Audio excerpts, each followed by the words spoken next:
تمام تعریف اللہ کے لیے ہے جو توحید و تعظیم کے لحاظ سے الوہیت میں منفرد ہے۔ میں اس پاک ذات کی تعریف کرتا ہوں جس نے حقیقت میں اپنی حکمت کے چشمے وا کیے، وہم و خیال میں نہیں۔ وہ معبود برحق ہے، اس کے عظیم الشان بلند چہرے کے سوا کوئی معبود نہیں، بلکہ اس کے سوا ہر معبود اوپر سے نیچے تک باطل ہے۔ میں گواہی دیتا ہوں کہ ایک اللہ کے سوا کوئی معبود برحق نہیں، اس کا کوئی شریک نہیں، جس میں ہمارے دین کو ثبات اور استحکام حاصل ہے۔ اور میں گواہی دیتا ہوں کہ ہمارے نبی محمد اللہ کے بندے اور رسول ہیں، جن کے ذریعے اللہ نے روحوں کو پاک کیا اور عقلوں کو ہدایت دی۔ اللہ درود و سلام نازل فرمایا آپ پر، آپ کے پاک باز اہل خانہ پر، آپ کے مبارک روشن صحابہ پر جنہوں نے عقیدتاً اللہ کو واحد جانا اور اسے مضبوط سے تھامے رہے، تابعین پر اور ان لوگوں پر جو جنتوں میں مقام و منزلت کا قصد کرتے ہوئے ان کی اچھی طرح پیروی کرے۔ اے ہمارے پروردگار، نہ ختم ہونے والی بہت زیادہ سلامتی نازل فرما۔ اما بعد، اللہ کے بندو، اللہ کا تقوی اختیار کرو اور جان لو کہ اللہ تعالیٰ کا تقوی گھٹا ٹوپ، اندھیروں میں روشن چراغ، عقل مندوں کا مضبوط سہارا اور گریہ وزاری اور پناہ طلبی کے وقت بلند معراج ہے۔ اور اللہ کی قسم، اسی سے مرغوب چیزوں کی حصولیابی اور امید ہے۔ تقدیر یقینی ہے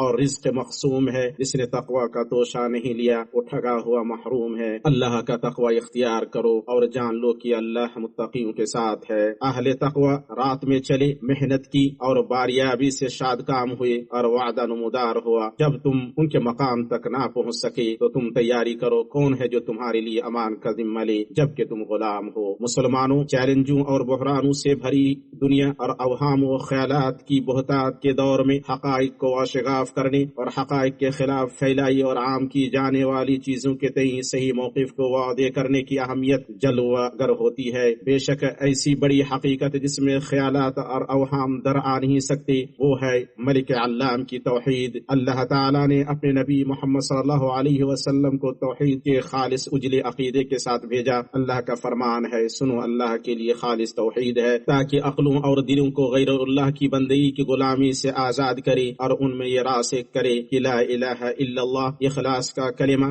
خصوصیت کا لفظ اور کامیابی اور نجات کا عنوان ہے، تاکہ نفسوں کو شرف و عزت اور خودداری کی چوٹیوں تک پہنچائے اور انہیں الحاد، شرک، بت پرستی، بدبختی، خرافات، شعبد عباسی اور مصائب کی دلدل سے نکالے۔ بے شک اسلام کے قابل تعریف ارکان میں سے پہلا رکن ایمان کے باعظمت کڑوں میں سے مضبوط ترین کڑا اور سلف صالح کے ٹھوس عقیدے کی راسخ ترین بنیاد اس بات کی گواہی ہے کہ ایک اللہ کے سوا کوئی معبود برحق نہیں، اس کا کوئی شریک نہیں، اور اللہ سبحانہ و تعالی اکیلے نفع و نقصان کا مالک ہے۔ اللہ کا فرمان ہے، اور اگر تجھ کو اللہ تعالی کوئی تکلیف پہنچائے تو اس کا دور کرنے والا سوائے اللہ کے اور کوئی نہیں، اور اگر تجھ کو اللہ تعالی کوئی نفع پہنچائے تو ہر چیز پر پوری قدرت رکھنے والا ہے۔ وہ ذات تنہا عبادت کی مستحق ہے، اس کے سوا کوئی نہیں، اور اس کے سوا جو بھی ہے وہ تو اپنی جان کے نقصان نفع کا بھی اختیار نہیں رکھتے، اور نہ موت و حیات کے اور نہ دوبارہ جی اٹھنے کے وہ مالک ہیں۔ اللہ نے غیب اور پوشیدہ باتوں کے علم کو اپنے لیے خاص کر لیا ہے اور اس میں کوئی شک نہیں، چنانچہ آسمانوں والوں میں سے زمین والوں میں سے سوائے اللہ کے کوئی غیب نہیں جانتا، انہیں تو یہ بھی نہیں معلوم کہ کب اٹھ کھڑا کیے جائیں گے۔ اللہ تعالیٰ شبیہ، مثل اور نظیر سے بلندر ہے، سو اس کے مثل کوئی چیز نہیں، اور خوب سننے دیکھنے والا ہے۔ مخلوقات ہمیشہ تنہا اسی کی محتاج ہیں، کسی کو اس سے ذرا برابر بھی بے نیازی نہیں ہے، اس کی ذات پاک اور بلند ہے۔ اے لوگو، تم اللہ کے محتاج ہو اور اللہ بے نیاز خوبیوں والا ہے۔ شیخ الاسلام ابن تیمیہ رحمہ اللہ نے کہا، جو احوال عالم پر غور کرے گا وہ پائے گا کہ سرزمین پر ہر بلائی کا سبب اللہ کی توحید و عبادت اور اس کے رسول صلی اللہ علیہ وسلم کی اطاعت ہے، اور عالم میں ہر شر، فتنہ، بلا، خشک سالی اور دشمنوں کے تسلط وغیرہ کا سبب رسول اللہ صلی اللہ علیہ وسلم کی خلاف ورزی اور غیر اللہ کی طرف دعوت ہے۔ ایمانی بھائیوں، یہی مسلمان کا صحیح عقیدہ ہے، یہی اس کی سب سے معزز متاع اور بیش قیمت سرمایہ ہے، اس لیے اس پر کوئی سمجھوتا نہیں، حالات چاہے جو بھی ہوں، اور نہ اس سے دستبرداری ہے، چیلنجز چاہے جیسے ہوں۔ سچے مومن کا شیوا اپنے رب پر توکل ہے، اس لیے وہ صرف اپنے خالق جل وعلا کو پکارتا ہے، اسی سے رغبت اور امید رکھتا ہے، اور اسی تنہا اللہ سے ڈرتا اور خوف کھاتا ہے۔ اللہ فرماتا ہے، آپ فرما دیجئے کہ بالیقین میری نماز اور میری ساری عبادت اور میرا جینا اور میرا مرنا یہ سب خالص اللہ ہی کا ہے جو سارے جہان کا مالک ہے۔ اسی لیے اے مؤمنوں، کتاب عزیز اور سنت نبوی مطہرہ میں صراحت کے ساتھ ان تمام اوہام اور اعتقادی انحرافات کی ممانعت آئی ہے جو اس ثابت حقیقت کے خلاف اور منافی ہے، جیسے غیر اللہ سے تعلق رکھنا اور غیر اللہ کے ہاتھ میں نفع نقصان کا عقیدہ رکھنا، اور اس میں سری فہرست جادوگروں، شعبدہ بازوں، کاہنوں اور غیبی باتوں کا دعویٰ کرنا کرنے والوں سے تعلق ہے۔ یہ خرافات دجل و فریب اور گمراہی کے وہ سوداگر ہیں جنہوں نے بہت سے مسلمانوں کو تاریخ شرک اور تباہ کن جہالت کے گڑھے میں دھکیل دیا ہے، اور ان اوہام میں سے قبروں، مزاروں،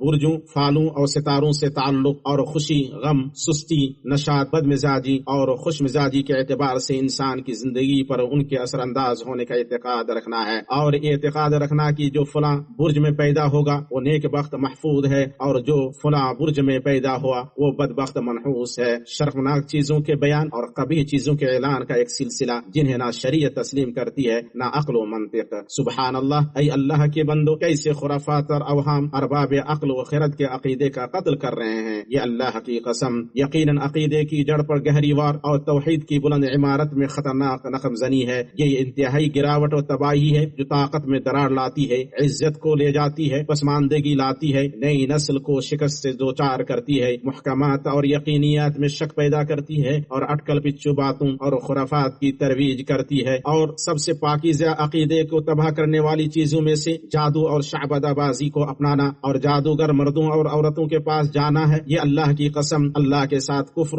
لوگوں کو نقصان پہنچانا اور گندگیوں کے سیلاب سے زمین میں فساد مچانا ہے۔ آپ صلی اللہ علیہ وسلم نے جادوگروں اور کاہنوں کے پاس جانے اور اوہام اور دروگوئی میں ان کی تصدیق کرنے سے ڈراتے ہوئے فرمایا، جو شخص کسی عراف یا کاہن کے پاس گیا اور اس کی بات کی تصدیق کی، اس نے محمد صلی اللہ علیہ وسلم پر اتاری گئی وحی کا انکار کیا۔ اسے حاکم اور اہل سنن نے ابو ہریرہ رضی اللہ تعالیٰ عنہ سے روایت کیا ہے۔ رسول اللہ صلی اللہ علیہ وسلم نے جادو کو 7 تباہ کن چیزوں میں سے شمار کیا ہے، جیسا کہ صحیحین میں ابو ہریرہ رضی اللہ تعالیٰ عنہ سے مروی ہے۔ امت مسلمہ جو چیزیں تنبیہ اور آگاہی کے لائق ہیں ان میں سے یہ ہے کہ یہ دھوکے باز جھوٹے لوگ بعض جدید الیکٹرانک ذرائع، چینلوں، ویب سائٹوں اور نیٹ ورکوں پر پھیلے ہوئے ہیں۔ ان کے پاس اشتہارات اور پروپیگنڈے ہیں جن کی مدد سے وہ بڑے افسوس کے ساتھ سادہ لوح عام نوجوان لڑکوں اور لڑکیوں میں باطل اور بے بنیاد باتوں کی ترویج کرتے ہیں، اور شرم کو چھپائے بغیر کہیں گے وہ بعد وہم پرستوں اور عالم بننے کا دعویٰ کرنے والوں میں اپنے سامان کی تجارت کرتے ہیں۔ ان کے وضع میں خیش قسمت و نصیب کے لیے عناوین اور پروگرام ہوتے ہیں جن سے وہ جاہلوں اور ناتجربہ کاروں کو فتنے میں مبتلا کرتے ہیں، بلکہ بسا اوقات ہر کم عقل عالم بننے کا دعویٰ کرنے والا فتویٰ کے در پہ ہوتا ہے، یا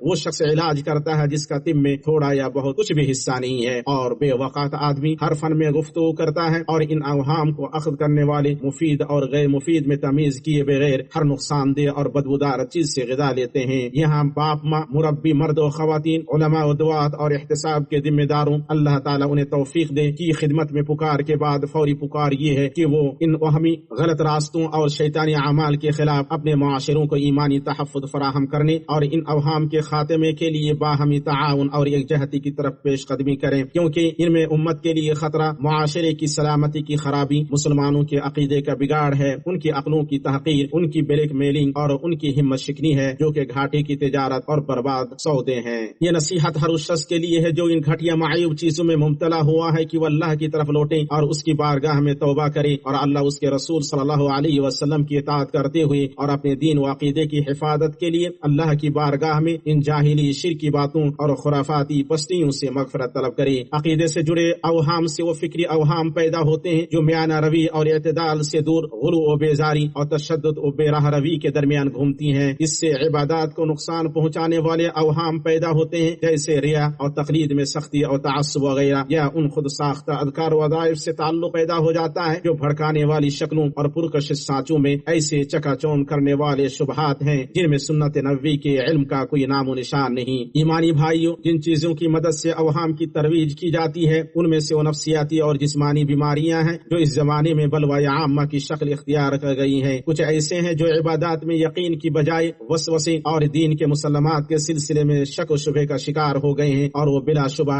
مرگی، شیطانی تاثیر، جادو، نظر بد، نفسیاتی بیماری، حسد اور افسردگی کا شکار ہیں۔ اسی قبیل سے وہ باتیں ہیں جن کا تعلق رقیہ شریعہ یعنی جھاڑ پھونک سے ہے۔ کتنے مریض ایسے ہیں جو ہلاکت اور موت کے قریب پہنچ گئے تھے، انہوں نے رقیہ شریعہ سے علاج کرایا تو اللہ تعالیٰ نے انہیں صحت یابی اور شفا عطا کی۔ اور جو چیزیں لائق تنبیہ ہیں ان میں سے یہ ہے کہ اللہ کے حکم سے فائدہ مند صحیح جھاڑ پھونک کی 3 شرطیں ہیں جنہیں اہل علم نے ذکر کیا ہے۔ ان میں سے پہلی شرط یہ ہے کہ وہ اللہ کے اسماء و صفات اور اس کی مرتل آیات سے ہو، دوسری شرط یہ ہے کہ وہ واضح ترکیب اور سمجھ میں آنے والی عربی زبان میں ہو، اور تیسری شرط یہ ہے کہ یہ اعتقاد رکھا جائے کہ رقیہ بذات خود اثر نہیں کر سکتا سکتا ہے لیکن اللہ تعالیٰ کی قدرت سے اثر کر سکتا ہے۔ یہ چیز وہمی رقیہ کرنے والوں، اس کی ترویج و اشاعت کرنے والوں اور لوگوں کی بیماریوں اور تکلیفوں کی تجارت کرنے والوں سے کتنی دور ہے، جس سے توحید و سنت کی اجنبیت پر آنسو بہتے ہیں اور عبرت لینا ضروری ہو جاتا ہے۔ آپ یہی بات ان لوگوں کے بارے میں کہیں جو خوابوں کی تعبیر کا بیڑا اٹھائے ہوئے ہیں، وہ تو بس پراگندہ خواب ہیں۔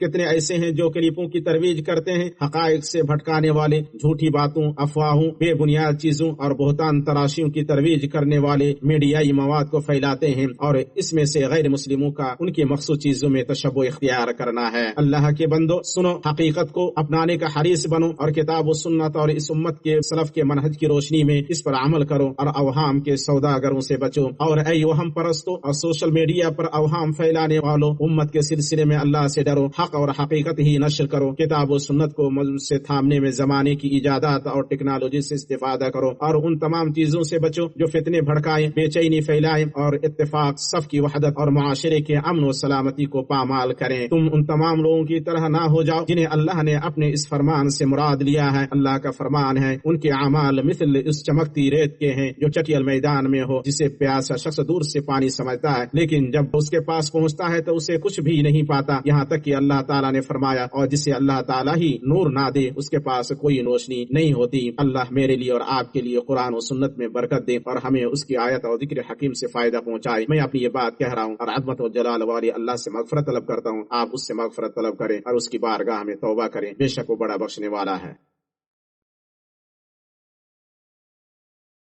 ہر طرح کی تعریف اللہ کے لیے ہے جس نے اپنے بندوں پر بے تحاشا نعمتوں کی بوچھار کی ہے، اور میں گواہی دیتا ہوں کہ ایک اللہ کے سوا کوئی معبود برحق نہیں، اس کا کوئی شریک نہیں، وہ دلوں کی پوشیدہ باتوں اور جہری باتوں کو جانتا ہے۔ اور میں گواہی دیتا ہوں کہ ہمارے نبی محمد اللہ کے بندے اور رسول ہیں جو محشر میں شفاعت کرنے والے ہیں اور جن کی شفاعت قبول کی جائے گی۔ اللہ درود نازل فرمائے آپ پر، آپ کے تابناک شریف اہل خانہ پر، آپ کے چنیدہ معزز صحابہ پر، تابعین پر، اور تا قیامت ان لوگوں پر جو ان کے اچھی طرح پیروی کریں۔ اما عباد اللہ کے بندو، اللہ کا تقوی اختیار کریں، اس سے ویسے ہی ڈریں جیسے اس نے حکم دیا ہے۔ اپنے عقیدے کو ہر شغاف اور قدورت سے بچائیں اور جان لیں کہ سب سے سچی بات اللہ کی کتاب ہے اور سب سے بہتر طریقہ محمد صلی اللہ علیہ وسلم کا طریقہ ہے۔ سب سے بری چیز دین میں نئی باتیں ہیں اور ہر بدعت گمراہی ہے۔ آپ جماعت کو لازم پکڑیں، اللہ کا ہاتھ جماعت کے ساتھ ہے، اور جو جماعت سے الگ ہوا وہ آگ میں جا گرا۔ عقیدے میں میرے بھائیوں، گمراہ کن اوہام اور عقل سلب کرنے والی چیزوں میں سے جن میں کچھ لوگ مبتلا ہیں، فوری کمائی کے تاجروں کے پیچھے مادیت پرستانہ بھاگنا اور ان دولتوں کے سوتوں کی چھان بین نہ کرنا کہ آیا یہ حلال ہے یا حرام، اور معاملات کے انجام و نتائج پر نظر نہ ڈالنا ہے۔ اس رویے نے ان وبا زدہ راہوں اور مشکوک ٹیڑھے راستوں پر چلنے والوں میں سے بہتوں کو یقینی انجام تک پہنچا دیا ہے۔ سنو، وہ انجام ہے افلاس اور بحران و فاقہ زدہ گزران زندگی، یا بدعنوانی، منی لانڈرنگ یا مندی کا شکار ہونا۔ ان کے ساتھ کم فہم ناتجربہ کار لوگوں کو جوڑا جائے گا۔ وہ ایسے لوگ ہیں جو وسیع خواہشات کی غلامی کا شکار ہو گئے ہیں، اس لیے وہ قد و قامت کی صحت مندی، پٹھوں کی قوت اور خد و خال کی خوبصورتی میں کمال ڈھونڈنے لگے۔ وہ ایسا بعض جوش و چستی پیدا کرنے والی ادویات اور نامعلوم سوس و شناخت مرکبات کا استعمال کر کے کرتے ہیں، جن کی ترویج و خرید و فروخت نامعلوم اشخاص اور مجہول افراد کرتے ہیں جو بلیک میلنگ کرنے اور فساد مچانے والوں میں سے ہوتے ہیں۔ وہ قوت و مردانگی اور نشاط و خوشی کے اوہام کی تجارت کرنے کے لیے فطور پیدا کرنے والی چیزوں اور منشیات کی ترویج کرتے ہیں۔ آخر کار یہ بیچارے منشیات کی اس لت سے چھٹکارا پانے کے لیے ہسپتالوں اور طبی مراکز کا بندھک بن جاتے ہیں، جس نے ان کی عقل، صحت، مال اور اقدار کو سلب کر لیا ہے، ان کی نفسیات کو تباہ کر دیا ہے اور ان کے خاندانوں اور معاشروں کو پریشان کر رکھا ہے۔ یہ مسلمان عورت کے لیے توجہ طلب مقام ہے کہ وہ ان وہمی ناروں سے دھوکہ نہ کھائے جو اسے اقدار اور اصول سے آزاد کرنے کے لیے اٹھتے ہیں۔ اسے یقین ہو کہ اس کا فخر اور اس کی عزت اس کی پاک دامنی، حیا، پردہ اور شرافت میں ہے، اور تم ان وہمی کامیابیوں یا خیالی شکستوں کے دعووں سے بچو جو سنسنی پیدا کرنے یا ہمت توڑنے کے لیے کیے جاتے ہیں، اور ان میں سے وہ وہمی گمراہ کن آوازیں ہیں جو ہمارے مبارک ملک حرمین شریفین کے خدمتگار، ملک توحید و سنت کے خلاف اور اس کے سربراہوں اور علماء کی تنقید کے لیے اٹھائی جاتی ہیں۔ اللہ اس ملک اور مسلمانوں کے باقی ملکوں کی حفاظت کرے اور ان کے امن و استحکام کو برقرار رکھے۔ مسلمانوں، ان ٹھنڈے دنوں اور سخت سرد راتوں میں یاد دہانی ضروری ہے کہ ہمارے حاجت مند، متاثر، بے گھر اور پناہ گزین دینی بھائی ہیں، خصوصاً فلسطین میں وہ ایسے خیموں میں زمین پر سوتے زمین اور آسمان اڑتے ہیں جن میں زندگی کے ادنا وسائل بھی دستیاب نہیں ہیں، اور نہ ان کے پاس موسم سرما کے ٹھنڈ طوفانوں سے بچانے کے لیے لباس ہے، نہ دوا، نہ غذا اور نہ چادر،